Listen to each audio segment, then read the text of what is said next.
All right, congratulations. You've made it through week 5 and 6. Now I have 3 new exercise substitutions for the next 2 weeks. And the purpose of this is variety, because variety is the key to ensuring you progress.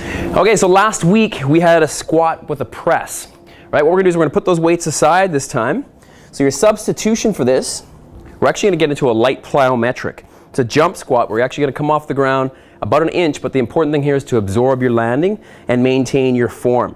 So again, the bench is a marker, not necessary, but I want you to get fairly low on these, and that's why we're using it for the demonstration. So you want to sink down, right? If you start even on the bench itself, posture tall, chest high, shoulders back, drive through the feet and absorb.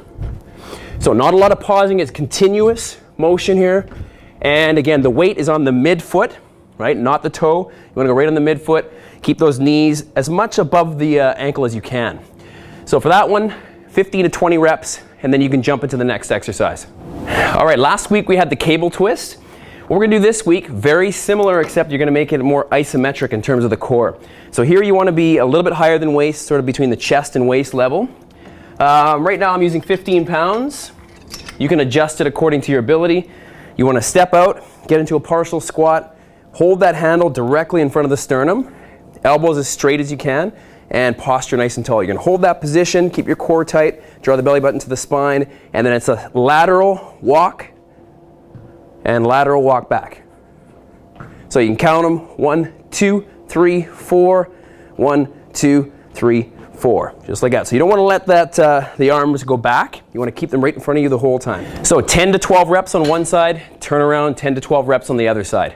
And that's your substitution for the core.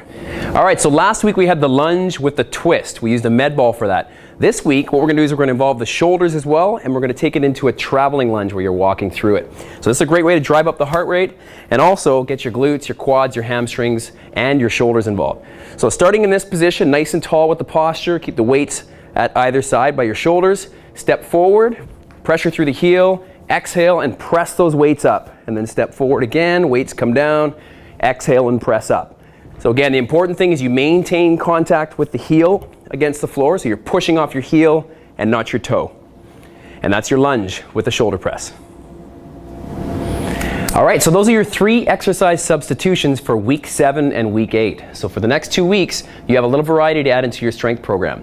So at least add it maybe once a week just to spice things up a little bit. And in fact, if there's a class or some other activity you enjoy doing, don't be afraid to add that into your weekly routine or substitute it. So work hard for the next 2 weeks. I will see you in month 3 for a brand new fitness routine.